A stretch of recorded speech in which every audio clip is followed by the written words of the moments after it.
We're talking about the prodigal son tonight. I think all of us know prodigals. We've seen people in our lives, maybe loved ones, maybe even family members, maybe our children, maybe siblings.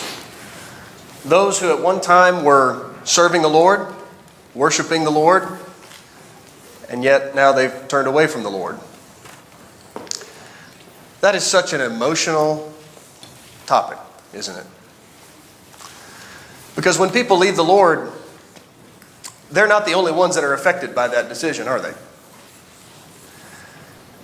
You know, there's a part of our hearts that goes with them. There's a part of our hearts that longs for them, wanting to see them return to the Lord. And this parable that Jesus speaks in Luke chapter 15 is the third in a series of parables. There's actually a number of trinities that run throughout this chapter, and I'll show you a few of those tonight, but this itself is one of them. There's 3 parables in this chapter. He starts off talking about the parable of the lost sheep, and then he talks about the parable of a coin that was lost and how a woman searched intently until she found that, and then he comes to this third and this final parable in this setting, and he talks about 2 sons. This is really the story of prodigal sons. There are 2 children who are lost in this story, but we're only going to talk about the first of those tonight. We're not going to talk about that older sibling. We're going to talk about the younger, and the choices he made, and this parable that Jesus gives us here. I want to ask a series of questions as we make our way through this story. Question number 1, why did he leave? Why did this young man decide to leave home?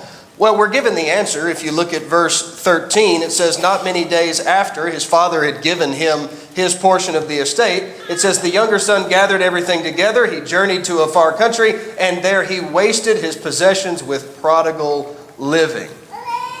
Now, later at the end of the parable, when the younger child comes home, the older brother, who is still at home, he gives us even a little bit more detail in verse 30, where he says that he devoured his father's livelihood with harlots.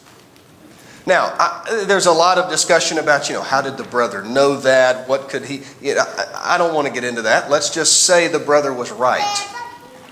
Maybe he wasn't. But if he was, why did the young man leave home? What was he doing with this portion of the estate that his father had given him? Verse 13 says he wasted it. But why did he leave home? That's what he did once he left home. Why did he leave? He left because the world is attractive. That's why he left. Because the world is attractive. Folks, this is as old as page 3 of our Bibles. God gave Adam and Eve certain rules that he expected them to obey. And you remember what it says? Eve looked upon the fruit and she saw that it would have tasted really good, that it looked really good, and that it was desirable to make one wise. She saw, she desired, she wanted that which she was not supposed to have. What is that? That's the far country. The far country that this prodigal goes to, it's always calling out and saying, you're missing out. There's something else out here that you need to experience. There is something else out here that is available to you, and you're not availing yourself of it. The grass is always greener in other places, isn't it? Really this comes down to a matter of contentment, doesn't it? This younger son is not content with his father's house. And he wants to go out to that far country. And he looks across the water and he sees the lights. And he says, I want to go see that. I want to go over there and experience that, because I can't do that here. And it's those far off in the distance lights that are always calling out. And they're always saying, come and experience. Come see what we have to offer.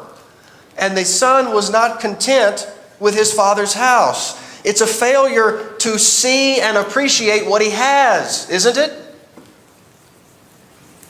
fact, a little bit later, at the end of the parable, you remember that older son who was jealous. His younger brother comes back and his father throws this party. And in verse 29, he says to his father, look, these many years I've been serving you. I never transgressed your commandment at any time, and yet you never gave me a young goat that I might make merry with my friends. And his father says in verse 31, you are always with me, and all that I have is yours. Was that not true for the younger son too?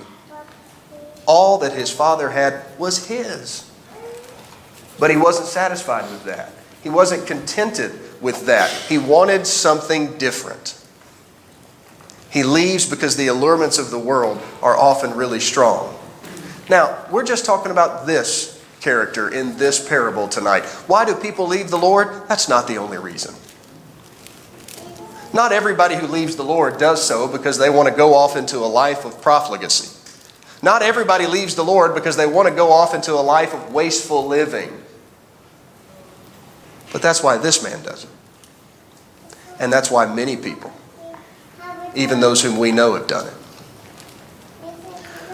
I want to go to the book of Proverbs, chapter 23.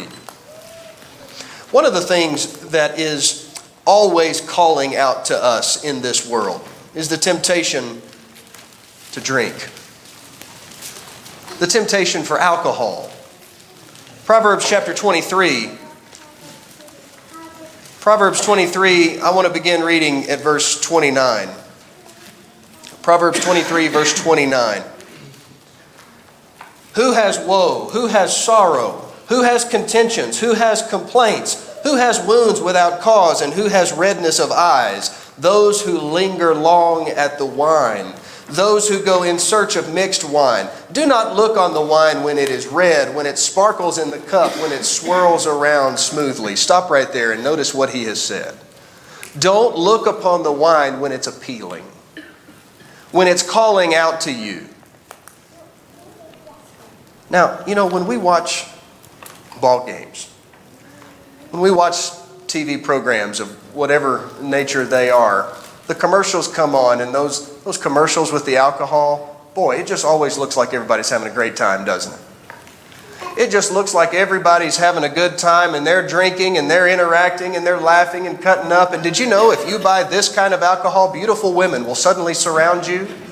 And did you know that if you drink so many of this type of beer, you're going to have a great car to drive around? You're going to be driving a Corvette. Next thing you know, you drink enough of these things. That's the message that we get. And we look at that and we say, man, that sure looks like fun. Man, that sure looks, that's enticing. I want to go do that.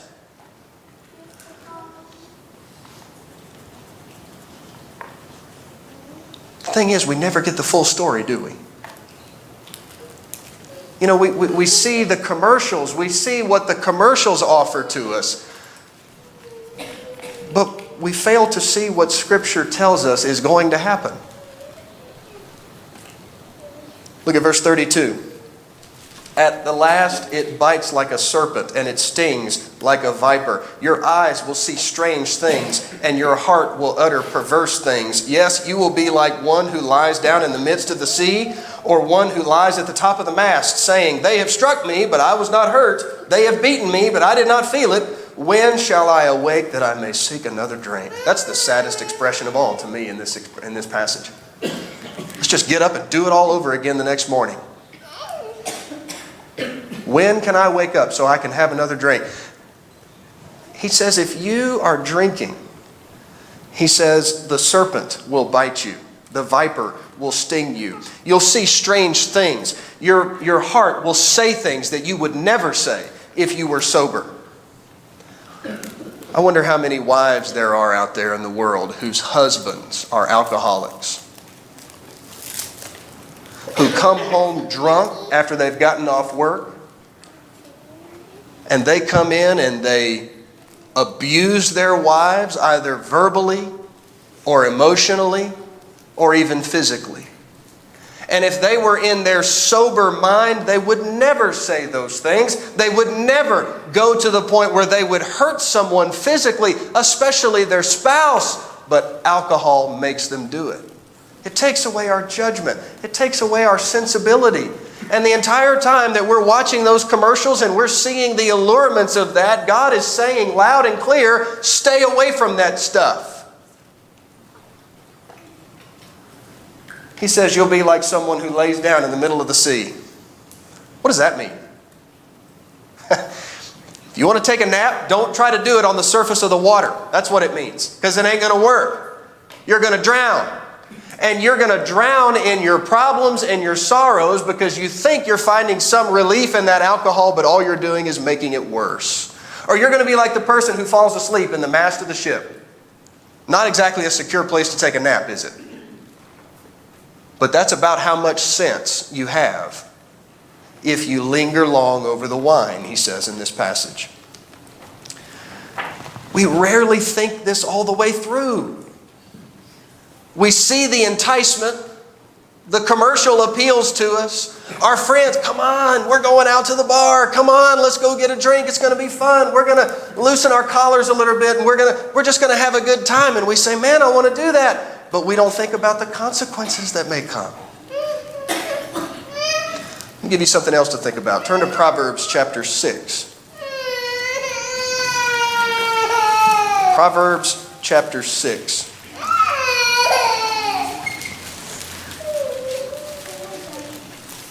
Verse 23 beginning. For the commandment is a lamp, and the law is light.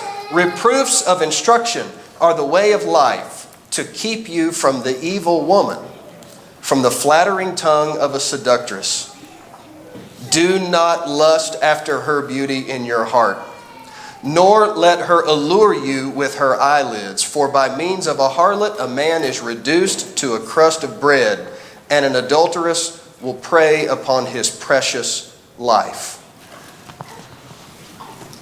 Our lives are precious, and yet so many people are throwing them away because of the allurements of sexual sins of all sorts. Fornication, adultery, pornography, all manner of sexual sins, and people are throwing away their precious and valuable lives because those things are enticing.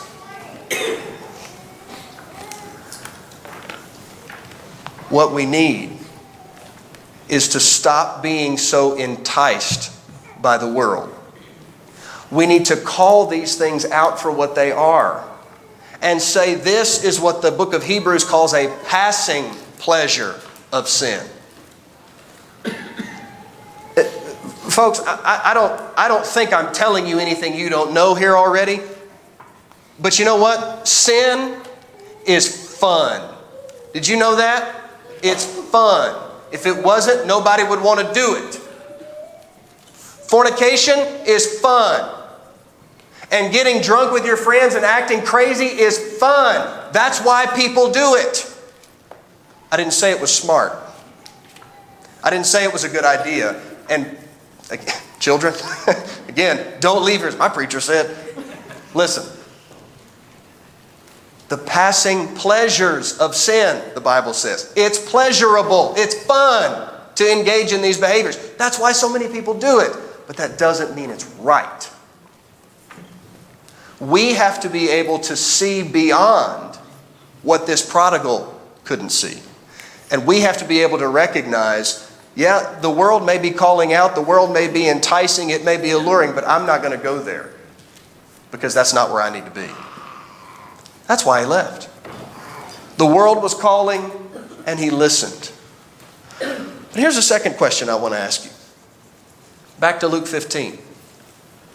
When did he leave? You say, well, what a silly question. What do you mean, when did he leave? He left when he packed up and he walked out of the house. Wrong. The truth is he left in 3 stages. First, he left when his heart became involved. He left when his heart became involved in those enticements from the world.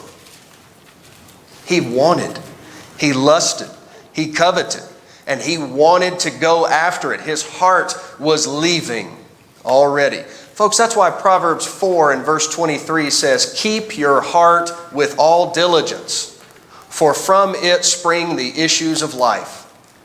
Keep your heart with all diligence. Watch over your heart, because that's stage number one. Secondly, he left when he asked his father for his inheritance. Going to his father and saying, give me the portion of the inheritance that belongs to me, that's just an outgrowth of his heart being gone already. But now he's taking steps towards that ultimate end of the third stage, which is finally physically leaving his father's house. He goes to his father and he asks for the inheritance. He does that because mentally and emotionally he's already gone. He knows what he wants. And now he's just got to implement the right steps to make it happen. He wants to leave, but he can't go anywhere until he has some money, until he has some resources. Now it's just a matter of getting all the things in order for him to go. Let me make an application here of that. What I'm trying to show you is he was gone long before he ever actually left the house. You see that? He was gone, but he was still in his father's house. The troubling thing for me in this, and the frightening thing for me in this as well, is that can happen in the church too.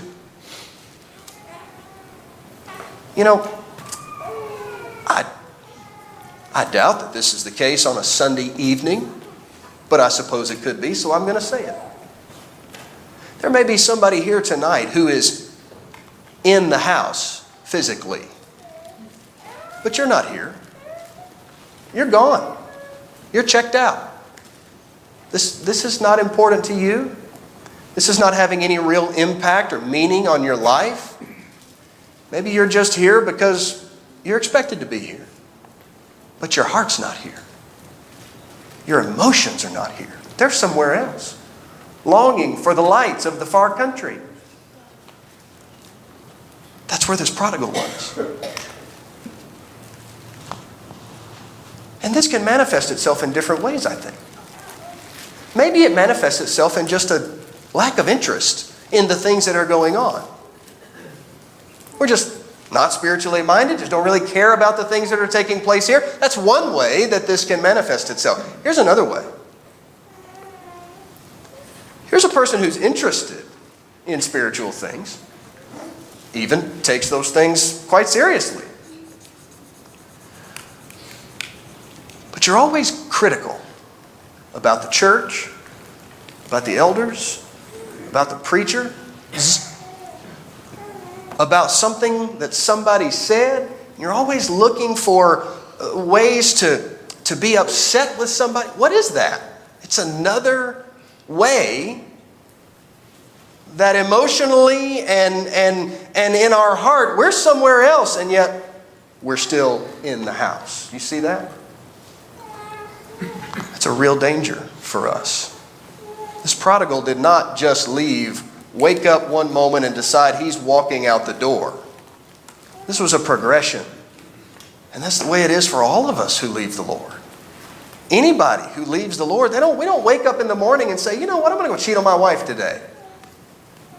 We don't wake up and say, I'm going to get off work today and just go get hammered drunk because I know that's what the Lord wants me to do. Well, nobody thinks like that. It's a progression. It's always a progression. Well, what do we do about this progression? Proverbs chapter 4. Again, I quoted verse 23 a moment ago. Keep your heart with all diligence, for out of it flow the issues of life. Proverbs chapter 4, look at what he says in verse 14. Do not enter the path of the wicked, and do not walk in the way of evil. Avoid it. Do not travel on it. Turn away from it and pass on. How many more ways could he have said it? Don't go the evil path. Don't go down the wicked path. Avoid it. Don't travel on it. Turn away from it. Go the other direction. We say that to our kids sometimes. How many times do I have to? Well, the writer here is telling us like 6 times. Get away. Have nothing to do with this evil path. What that prodigal needed to do, what he failed to do, when he recognizes that the world is calling out to him, he needs to be able to step back and say, now what am I getting myself into here? Where's this going to lead? We've got to be able to look down the road to see the end of the road and say, where is this taking me? And that prodigal didn't do that. And I am begging you tonight, if you are in that condition like the prodigal, where you're in the house, but your heart, your mind, your emotions are somewhere else, wherever they may be, you need to do an about face. You need to pull it back together and make this right. Else you end up like this prodigal. Well, what happened to this prodigal? Well, you know the story. He leaves home. 3 things happened to him. I said there were a number of trinities, 3 parables in the chapter. He left in 3 stages, and there were 3 things that happened to him once he left his father's house. Here's another one. He goes out, as we've already said, he wasted his father's wealth that his father had given to him. But there's 2 other things that happen in this story that I think are interesting and I think worthy of mentioning. Verse 14. But when he had spent all that he had, there arose a severe famine in that land, and he began to be in want. I mean, it's bad enough to not have any money. But now there's no bread to buy, even if he had money. There's a famine in the land. That's the second problem he runs into. And then, it says in verse 15, that he joins himself to a citizen in that country, and he sent him into his fields to feed swine. And he would gladly have filled his stomach with the pods that the swine ate, and no one gave him anything. Here's the third thing that happens to him at the end of verse 16. Nobody gave him anything. Nobody's having mercy or compassion on him. Where'd all his friends go that he was spending all that money with, going out and having a good time and drinking and carousing with all? Where'd they go? They're not there. They're not giving him, nobody's there to give him handouts. Nobody's there to help him. He has a trinity of problems, doesn't he? And folks, think about what this would have meant to him as a Jew. Folks, if you're filling out applications to work in the hog pen, that's about as bad as you can get. But if you're a Jew, I mean, you might as well just die. That's the worst possible job that you can get. And even what the pigs were eating looked mighty tasty to him. Not in the home of my mother, not in the home of my wife, but I've eaten some pretty nasty things in my life. I've been to places in this world, I've been asked to eat things I had no idea what I was eating. But you know what? It was never looked or smelled like pig food. I can tell you that. It may not have been far from it in some cases, but it wasn't pig food. This guy's ready to eat the food of the pigs. So what caused him to go home? Would you be surprised to know that there were 3 stages to that as well? And that's the first one. He hit the bottom. He was abandoned by his friends. He's feeding the pigs. He's tempted to eat the food that the pigs were eating. Wow, how the enticements of the world and all of its attractions and the good food that he was eating on, those 5-star restaurants that he was eating on, oh man, all that was wonderful. But how far he has come in the other direction. He's at the bottom. Stage number 2, the text says he came to himself. I think Jesus chose those words very carefully. He came to himself. He reached a point where he says, what am I doing? How foolish of me to be in these circumstances that I am in. There is no reason for me to be in these circumstances. I can do something about this. I don't have to live this way. Folks, if we are going to convince people that they need Jesus in their lives, that's the point they have to come to. That's the point that they have to reach in order for them to freely and openly say, I don't have to be like this. Christ can make the difference in my life. And we need to help people get to that point. We need to show people by pointing them to Scripture and talking about the choices that they've made and what the Bible says about those choices. We need to be driving them to this point. That's what the preaching of the apostles was. Jesus Christ died, rose again, reigning at His Father's right hand as King, and you're the ones who put Him to death. What is that but driving them to this point? To where they say, what have we done? What can we do to make this right? There's nothing we can do to make it right. But there is someone who can. That's where we have to bring people if they're going to make that connection. He hit rock bottom. He came to himself. And this is the one, thirdly, that I really want you to see. He remembered home.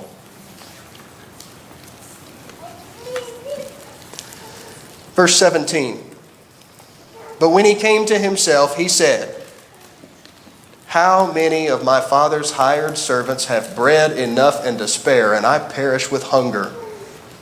I will arise and go to my father and will say to him, Father, I've sinned against heaven and before you, and I am no longer worthy to be called your son. Make me like one of your hired servants. He thought of his father.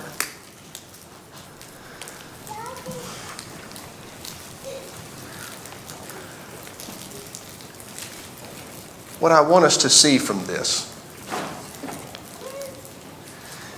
is that we ought to have such a close relationship with our Father in heaven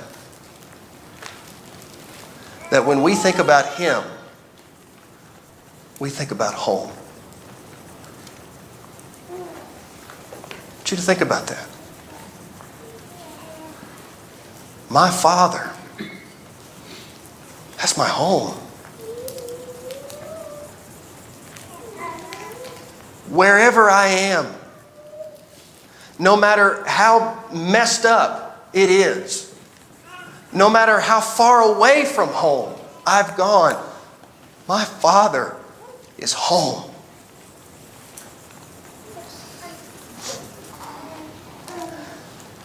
This prodigal apparently has, at least in the past, a strong relationship with his father.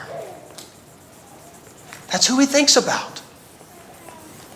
That's the one person he thinks about.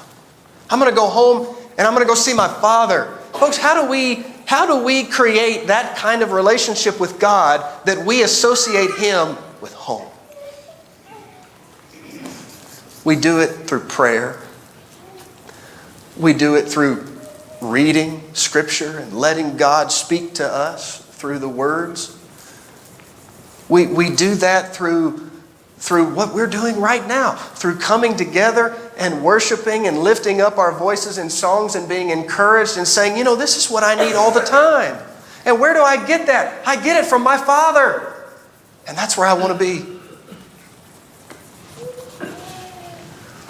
There's a song in our whatever we call this book, Hymns for Worship book, the blue one. I think we have about 9 names for it. The old book, the blue book, the big book, the heavy book. Heaven, the place I long to be. I led it here one time. I don't know if it's a familiar song to anybody other than me. Simple song written by a man by the name of Sam Binkley. Sam Binkley was a gospel preacher for over 70 years. One of the most pleasant people you could ever meet. I love the last verse of that song. Each verse builds upon the previous. Talks about all the glories of heaven and how beautiful it's going to be, and we're going to see old friends and family, and each verse is building. But the final verse It says, but most of all, it's my Lord to see, who shed his life's blood to set my soul free.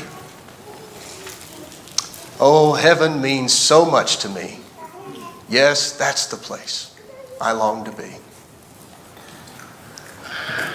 Sam passed away last Wednesday at the young age of 100. And I think he's singing that song. Home. You know, we tell our children as they get older, as they become more independent, as they get ready to leave home and go off to college, go off, join the workforce, whatever it is they're doing, we say to them, you can always come home.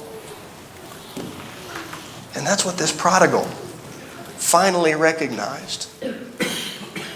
He says in verse 18, I'm going to go to my father and say, Father, I have sinned against heaven and before you. What about those harlots he interacted with? Did he sin against them? Surely there were other people that he interacted with that he sinned against, right? Well, doesn't this remind you of Psalm 51? Look over there with me. Psalm 51. You remember this was the psalm that David wrote after his sin with Bathsheba.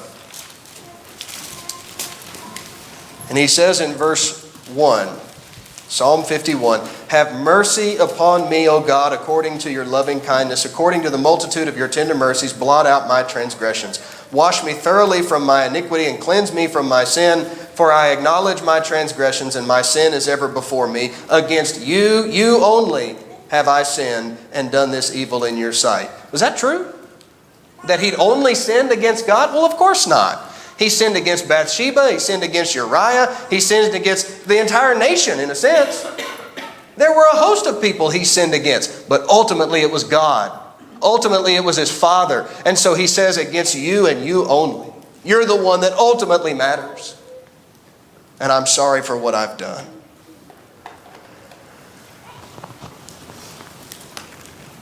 How did he come home? Back to Luke 15. How did he come home? Well, he certainly didn't come back with any parade or fanfare. He came back not to be reinstated either. You know, that's one of those words I kind of cringe a little bit sometimes when I hear that. Here's a guy, he's left the Lord, he left the church, and he's been gone for years, and he comes back and gets reinstated. I don't really care for that term at all. As if the Lord's service is something that we enlist in and we can jump in and out or do whatever, you know, at a whim. No, no, it's not like that. But he came back in humility. Father, just make me like one of your servants. I'm not even worthy to be called your son anymore.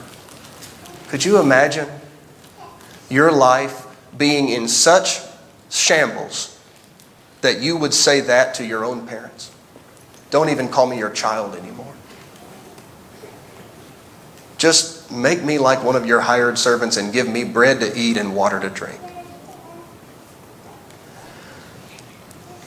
I think what we see here in the prodigal is a living example of the first four Beatitudes. You remember those? Go to Matthew chapter 5. Look at what Jesus says here and see if the prodigal doesn't fit this description. Matthew chapter 5. Verse 3 beginning. Jesus says, blessed are the poor in spirit, those who are spiritually empty. They're poor, they're bankrupt spiritually. Blessed are they, for theirs is the kingdom of heaven. Why are they blessed? Well, look at the second one. Blessed are those who mourn. Mourn over what? About their spiritual bankruptcy, about their situation, about the life that they have because of the choices that they have made. And they mourn and they grieve over what they have done to their lives, but ultimately to God. And he says they're going to be comforted. Blessed are the meek.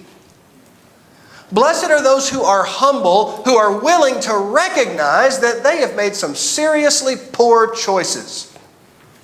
And that their life has taken a turn that they never dreamed it would, and they found themselves in this terrible situation, and they're coming to God for help. Because they're tired of trying to fix it on their own. They can't do it anymore. Blessed are the meek, for they shall inherit the earth. Blessed are those who hunger and thirst for righteousness, for they shall be filled. This prodigal who came home, he wasn't just hungering for bread and thirsting for water. He was hungering and thirsting for a right relationship with his father. He's living out these first 4 Beatitudes. Well, how does his father respond? I think it's important for us to recognize that the father let the son go. Right? Father, give me the portion of the inheritance that belongs to me. No, you dummy, you're not ready for that. You think the father knew that? You think the father knew what the son would ultimately do? Probably. He seems to be a really good father from all accounts, right? From everything we can tell. I know the father is ultimately God. I know that. God's the best father any of us could ever have. This man, just going by the story itself, he seems to be a good father. He probably knows his children backwards and forwards, but he lets the son go. Sometimes we need to let our children fall. Don't touch that. Don't touch that. Ow! I told you not to touch that. Sometimes we just have to let our children fall on their face. And maybe that's what the father does here. He lets the son go. When the son comes back, how does the father respond? The father was looking. He was waiting. Chapter 15, verse 20.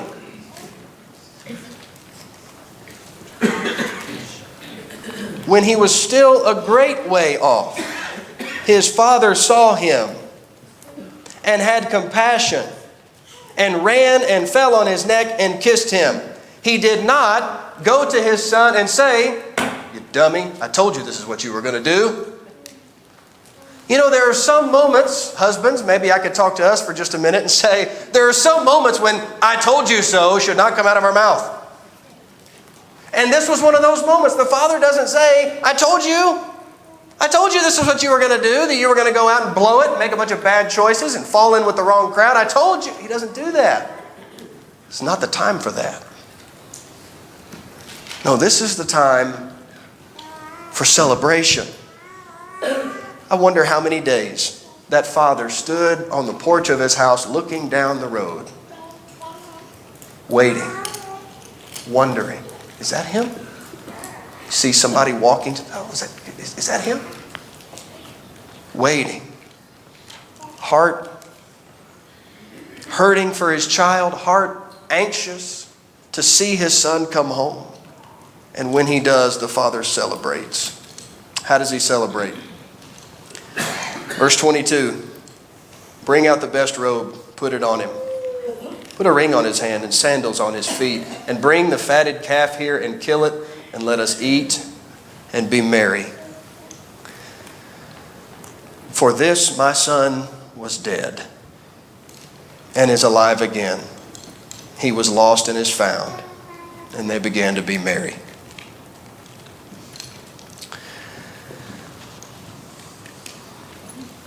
To those of you who have prodigals,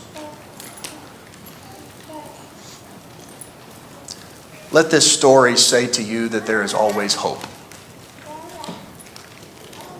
There's always hope. And sometimes our prodigals, our kids, if that's who it is, if it's our grandkids, whoever, but sometimes our prodigals, they have to get there on their own time.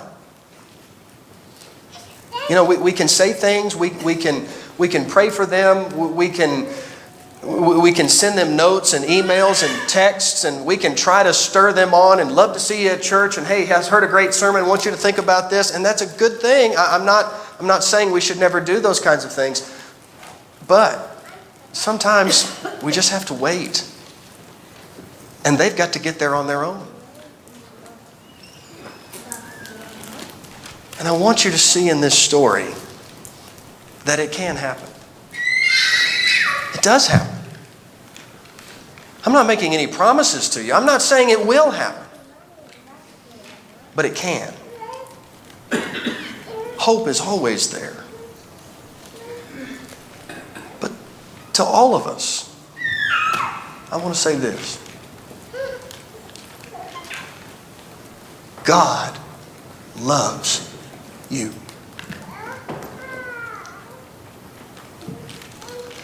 There is not a single person on this earth that He does not want to see come home. 1 Timothy 2 and verse 4, He desires that all men be saved and come to the knowledge of the truth. 2 Peter 3 and verse 9 says, God is not willing that any should perish, but He is patient toward us, giving us the opportunity to come home.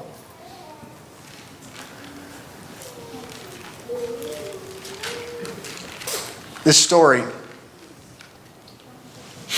you're sniffling, I'm sniffling. It's flu season. That's what it is. That's what it is. We're all sick. That's the problem, right? This story pulls at our heart. And that's what Jesus designed it to do. Jesus spoke in ways that are real to us. Ways that we understand. Folks, He's talking about human relationships and a family. We all understand that. We all have family. We all have experienced this story. Maybe we're the prodigals. Maybe we're the fathers. Maybe we're the mothers. Maybe we're the siblings. We've all experienced this story from one perspective or another. And that's why the story resonates with us. It's why it means so much to us, because we get it.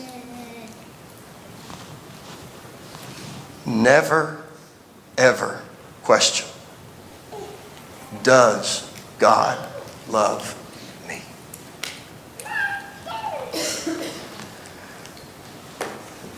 I wonder if I'm talking to anybody's heart tonight. Is there anybody here tonight who's been away from the Lord for too long, and you know it?